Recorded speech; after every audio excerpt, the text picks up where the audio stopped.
दोस्तों नमस्कार। आज मैं आपको एक ऐसे आदमी का इंटरव्यू दिखाने जा रहा हूं जो कि एलआईसी का पर्चा पर्चा खोल करके रख दिया है। इसलिए ये वीडियो पूरा आपको देखना निश्चित चाहिए। क्यों उनको क्या नेगेटिविटी है, क्या पॉजिटिविटी है, ये सारी चीजें आज के इस वीडियो में आपको समझ में आ जाएगा। तो सबसे पहले मैं तो आपका नाम जानना चाहूंगा। कारीगर लिखते हैं। रंजन कुमार है। डेट ऑफ बर्थ आपको याद है आपका? बताइएगा जरा। 27/3/85। 27/3/85। आपका ऑक्यूपेशन में बिजनेस हो जाएगा?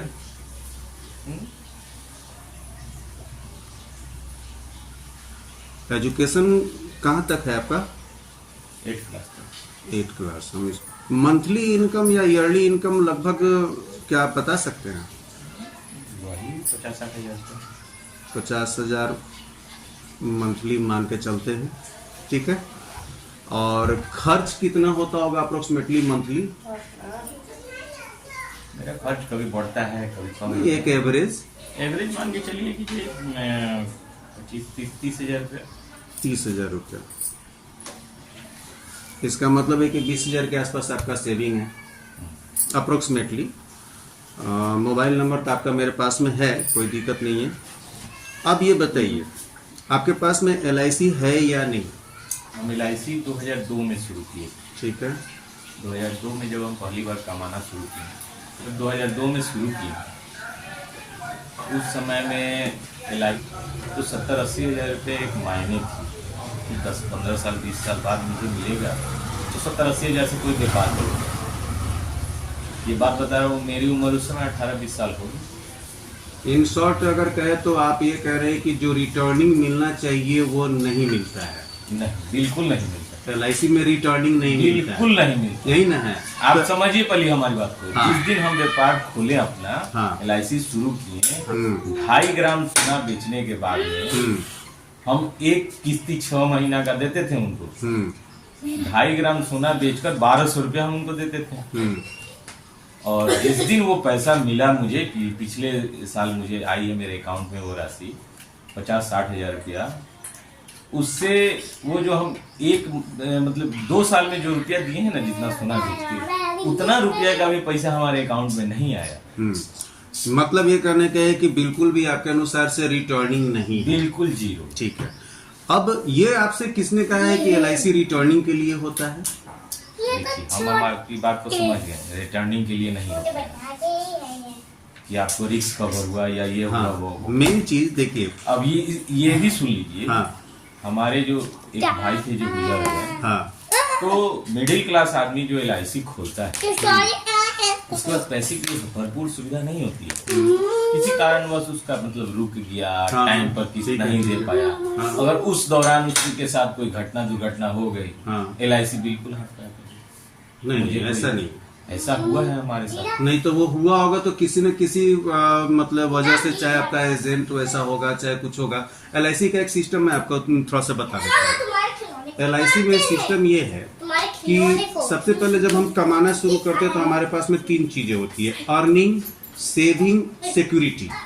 ये 3 चीजें हैं। जिसके पास में ये तीनों चीजें हैं वो बिंदास जीता है, और जिनके पास में ये तीनों चीजें नहीं है वो बिंदास नहीं जी सकता। तीनों में से कोई भी एक कमी होगा वो मतलब कि परेशानी में रहेगा। अब रह गई बात कि एजेंट आपको क्या बताता है। अभी एजेंट का सिस्टम क्या है कि अगर मान लेते हैं कि आपको मिलने वाला है 2 लाख, तो आपको बढ़ा के कहेगा कि 2.5 लाख आपको मिल जाएगा, 3 लाख मिल जाएगा। इस तरीके से वो कुछ करता है, कुछ झूठ सच बोलता है। लेकिन वैसे लोगों से बचने की जरूरत है। अब बात यह है कि क्लेम सेटलमेंट, अभी आप बोले कि जो मिलना चाहिए नहीं मिला, तो उसका कंडीशन क्या था? क्या वो 2 साल चला था, 3 साल LIC?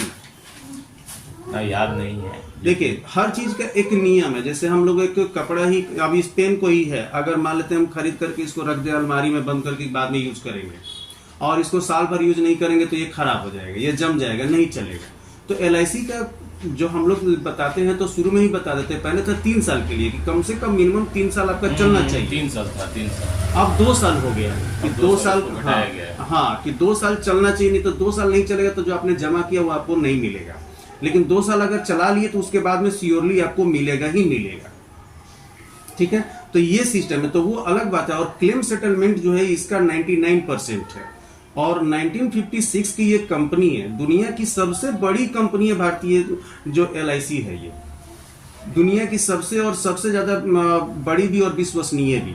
तो क्लेम सेटलमेंट के उनका कोई प्रॉब्लम होगा, हो सकता है कोई पेपर ना हो सकता है कि बॉन्ड ना हो सकता है कि एजेंट इस पर केयरफुल ना हो। LIC में सबसे बड़ी प्रॉब्लम हमारी नजर में ये हाँ कि ये जो एजेंट के द्वारा बात होती है, कंपनी उनसे डायरेक्ट कभी कनेक्टिविटी नहीं करती है। सबसे पहले तो अगर मेरी कंपनी होती तो आप हमारे एजेंट हैं, आपका काम है एक अदरवाइज ग्राहक को हमारे पास लाना। ग्राहक को जब ला दिए तो कंपनी अपने से अपना पहले ग्राहक से जो है डायरेक्ट कोई एक नंबर, कॉन्टेक्ट नंबर रखे और पहले ही बता दे कि किसी भी वस्तु परिस्थिति में आपको किन किन कागजों की जरूरत है। ठीक है, ये सब कुछ नहीं बताया जाता है। अगर मान लिया आज के डेट में अगर ये कर दिया जाए आपके लिए तो ये बेहतर होगा। बेहतर होगा। चलिए, अगर आप जब भी, अगर अभी आपका तो मन नहीं है, चूंकि आपके माइंड में तो बहुत सारा नेगेटिविटी है, लेकिन अगर जब भी मन होगा तो मैं आपको ये सुविधा दे दूंगा।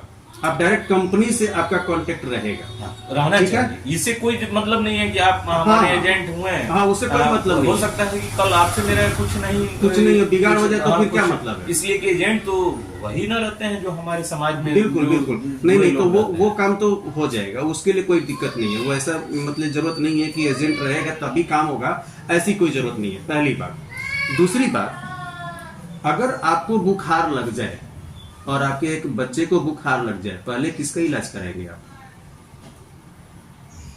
देखिए, इन सब बातों का इस तरह से आप घुमा के हमसे पूछिएगा ना, हम निगेटिविटी ही जानना चाहते हैं। देखिए, हम उस परिस्थिति को आने से बिल्कुल रोकना चाहेंगे कि वो आए ही नहीं। अगर आया तो उसका कोई अथी नहीं है। अगर हम गाड़ी रोड पर लेकर चलते हैं, जिस दिन हम गाड़ी रोड पर लेकर चलते हैं तो गाड़ी अगर खड़ी रहेगी कोई दिक्कत नहीं है। रोड पर लेकर जाइएगा, 60, 70, 80, 90, 100 की स्पीड में गाड़ी चलाइएगा तो एक्सीडेंट होने के चांसेस बहुत ज्यादा होते हैं। लेकिन आप गंतव्य पर भी जल्दी पहुंचते हैं, तो इसके लिए और चौकन्ना होकर के आपको सेविंग ड्राइविंग करना होगा। हाँ, जीवन भी इसी तरह से है जी। तो ये बुखार और ये जो आप बोल मतलब रहे हैं, ये कहने के एक माइंड में आदमी उसके पहले प्लानिंग करके चलता है नहीं, और जो कुछ नहीं करता है वो बेकार होता है। हाँ, तो उसी के लिए यहाँ पर सिस्टम है कि LIC कहता है कि हम रिटर्निंग आपको ज्यादा नहीं देते हैं। सिंपल सी बात है, बहुत सारा मतलब क्या है। देखिए, कमाने का LIC का मतलब कमाना नहीं है। आप अपना बिजनेस करके कमा रहे हैं, हम अपना बिजनेस करके कमा रहे हैं। आप शेयर बाजार में भी लगा के कमा सकते हैं, आप सोना चांदी का आप काम करते हैं, आप उसमें लगा करके कमा रहे हैं। LIC कमाने के लिए नहीं है, ये दोनों चीज के लिए कि आप अगर बचत कर रहे हैं अगर कहीं पर, तो उसको एक लिमिट अमाउंट में ऐसे जगह पर आप बचत करें कि आपका रिस्क कवर रहे। रिस्क कवर सबसे ज्यादा जरूरी है, क्योंकि हम लोगों में से किसी का कोई भरोसा नहीं। देखिए, अब सुनिए। हाँ, आप जो कह रहे हैं ना, हाँ, हम आपकी बात को समझ गए। हाँ, रिस्क कवर का जहां तक ले सवाल है तो वो उन लोगों के लिए विशेष है जिनके पास कोई एक्स्ट्रा बीमा या कोई और चीज नहीं है। अदरवाइज हमसे पूछिएगा तो हम अपनी नाम पर गाड़ी लिए हुए हैं, उससे क्या होगा? उसका लोन है, उसका रिस्क कवर है। सुनिए, आप सुनिए, हम अपने नाम पर बिजनेस का लोन लिए हैं, उसका मेरे पास कागजी ऑफिशियली आपको रिस्क कवर का लोन है। मतलब ये बोलते हैं, हमको दोनों फायदा हो जा रहा है उससे। एक तो हमको, आप हमारी बात सुनिए, आप जो बोलिएगा हम सुनेंगे। आप बोल रहे हैं कि हम व्यापारी हैं, व्यापारी माइंड से हम अपना पैसा किसी कंपनी को दे रहे हैं कि आप मेरा ख्याल रखिएगा। ठीक है, हम अपना पैसा दे रहे हैं कि आप मेरा ख्याल रखिएगा। और ऐसे क्या हो रहा है कि हम दूसरे कंपनी का पैसा खुद ले रहे हैं और हम आपके कर्जदार हुए, इसलिए आप मेरा ख्याल पूरा रखिएगा, नहीं तो आपका पैसा डूब जाएगा। ठीक है, दोनों परिस्थिति में ये हो रहा है कि एक परिस्थिति में ये है कि हम अपना पैसा दूसरे को दे रहे हैं, जो कि समय के साथ वैल्यू फॉर मनी घट रही है, और दूसरे का पैसा हम ले रहे हैं जो कि मेरे पास समय फॉर वैल्यू फॉर मनी बढ़ रही है मैंने व्यापार में। तो एक व्यापारी होने के नाते, एक बिजनेस माइंडेड होने के नाते अगर आप हमसे राय लीजिएगा तो LIC में अदरवाइज इन्वेस्ट करना मेरे हिसाब से कोई बहुत बड़ी बात नहीं। इसको नहीं कहते। अब मैं आपको इस सवाल का जवाब दे देता हूँ। पहली बात, आप लोन जो लिए हैं उससे आप सुरक्षित अपने आप को महसूस कर रहे हैं। ठीक है, ये एक तरीके से सोच रहे हैं कि हम इंश्योर्ड हो गए हैं। हमको हमारा ध्यान जिससे हम लोन लिए वो मेरा रख रहा है, लेकिन जिस चीज के लिए आपने लोन लिया है उसकी ईएमआई आप दे रहे हैं। हाँ। ठीक है, आप ईएमआई जो दे रहे हैं उसमें उसका इंश्योरेंस आपका ऑलरेडी कर रखा है। हाँ। ठीक है ना, वो जो ईएमआई आप पेड कर रहे हैं वो आपकी जब गाड़ी पर लिए तो वो गाड़ी जब तक आपका ईएमआई रहेगा जब तक तो रहेगा, उसके बाद गाड़ी आपकी होगी, फिर आपका इंश्योरेंस तो खत्म हो गया। अगर आज के डेट में अगर कुछ भी हो तो इंश्योरेंस आपका नहीं है, गाड़ी के लिए है। देखिए उसमें कई प्रकार का इंश्योरेंस है, ये भी समझिए। अगर आपके साथ कुछ होता है तो आपका इंश्योरेंस है। हम अपना पर्सनल लोन लिए हैं, व्यापार लोन लिए हैं, वही अब मैं बता रहा हूँ अब एक एक करके वही चीज पे मैं आ रहा था। गाड़ी के लिए आपने जो लिया वो उतना ही का इंश्योरेंस किया है जितना की गाड़ी का है। ठीक है, अगर कुछ हो जाता है तो गाड़ी वाला जो है ना इंश्योरेंस पे करेगा, जो इंश्योरेंस किया है, गाड़ी जो आपको फाइनेंस किया है उसको वो पैसा मिल जाएगा, उसको लॉस नहीं होगा, आपको कुछ नहीं मिलने जा रहा है। अब रुकिए, अभी आप जो बैंक से अपने पर्सनल लोन लिया है वो लोन आज चुकाए कल चुकाए, आपका लड़का चुकाएगा, आप चुकाएंगे।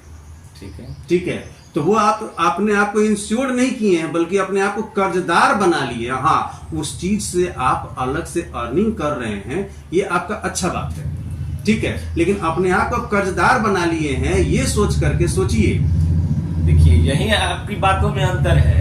ये आप जो कर रहे हैं कि कर्जदार बना लिए, नहीं, ये मूर्खता भरी बात है। एक चीज और बात सुनिए, हमारी बात सुन लीजिए। ये जो है दूसरे को समझाया जा सकता है, मेरे जैसे आदमी मैंने वही चीज आप ही को तो समझाना है। आप जो कह रहे हैं इधर भाई कि कर्जदार हो गए हैं, हम कर्जदार हुए नहीं है। हम देखिए हमारा काम है गोल्ड का, हम सोना खरीद के काम करेंगे, वो तो कमा रहे हैं आप, वो मेरा काम है। पहले बात सुन लीजिए, दुनिया से करोड़ों लीजिए, नहीं खरीदिए बेचिए, वो बिजनेस। तो वो जब हम अपना उतना ही पैसा LIC में इन्वेस्ट करेंगे तो वो घट रहा है। नहीं, वो घट रहा है। हम आपको बता रहे हैं, वैल्यू फॉर मनी वो घट रहा है और वैल्यू फॉर मनी ये बढ़ रहा है। दोनों में बहुत अंतर है। बहुत अंतर हम समझ रहे हैं। यहाँ से नीचे जा रहा है, ये यहाँ से ऊपर जा रहा है। वही चीज को हम समझाना चाह रहे हैं कि जब भी लोन लिया जाता है, जैसे आपने गाड़ी पर लोन लिया, आपका एक फाइनेंशियल कंपनी ने इंश्योरेंस किया। ठीक है, आपका जब पर्सनल लोन आपने लिया उसके एवज में क्या आपने अपना इंश्योरेंस किया? हाँ? वही तो मैं कहना चाहता हूँ, फिर इंश्योरेंस की जरूरत है क्यों आपको? देखिए हमको जरूरत तो है, कंपनी जो दे रही है उसको सिक्योरिटी चाहिए। वही तो मैं अब कहना चाह रहा था। तो जब कंपनी को सिक्योरिटी चाहिए तो चलो भाई दे दिए, इसलिए कि हमको तो उनसे लेना है। हाँ, अब ठीक है, और यहाँ हमको आपको देना है। हाँ, ठीक। तो हम आपसे तो आपका इंश्योरेंस नहीं ले रहे हैं, हमको देना है। हम कंपनी से तो उसका इंश्योरेंस नहीं ना कर रहे हैं कि आप करिए कि हाँ इतना मेरा इन्वेस्ट कर रहे हैं, इतना आज पैसा का वैल्यू है, कल होके इतना मिलेगा हमको, ऐसा कुछ तो हो नहीं रहा है। वही तो हो रहा है, किसी भी तरीके से वो हो रहा है। आप इंश्योरेंस करा लिए अपने लोन के अगेंस्ट, जिससे आप लोन लिए वो कंपनी आपकी इंश्योरेंस की, ठीक है, उसका आपको कहीं से भी रिटर्निंग नहीं हुआ उस इंश्योरेंस का। आपको समझिएगा, उस इंश्योरेंस का रिटर्निंग हुआ या नहीं हुआ, हम जो है आपका ले लिए, ठीक है, हम समझ गए बात। तो ये सबसे बड़ी बात हो गई। देखिए यहाँ पर डिफरेंस क्या है, आप ये सोच रहे हैं बिजनेस के तरीके से कि बिजनेस के लिए हमने पैसा लिया, कहीं इन्वेस्ट किया, हमको इनकम हो रही है। हाँ। आपका सोच ये है, और मैं आपको क्या समझाना चाह रहा हूँ वो चीज ये है कि LIC जो होता है वो आपको सेव करने के अलावा जो आपने लोन लिया है, ये आपके अगर दुर्घटना कोई हो जाती है तो आपके फैमिली के ऊपर इतना ज्यादा बड़ा बर्डन हो जाएगा कि कुछ भी नहीं रहेगा। नेगेटिव माइंड है ना, दुर्घटना वो होनी होगी। जैसे कि अब एकाएक आ गया कोरोना, जिसके साथ होना होगा वो होएगा, वो तो खैर लेकिन मान के चलना पड़ेगा। कुछ उतना नेगेटिव लेके चलिएगा तो आदमी थक जाएगा। गाड़ी जब रोड पर, हम आपको उदाहरण दिए ना, गाड़ी रोड पर लेके चल रहे हैं, गाड़ी जब चल रहे हैं हाईवे में लेके चलिएगा, अगर आपको जल्दी पहुंचना है तो गाड़ी तेज चलेगी।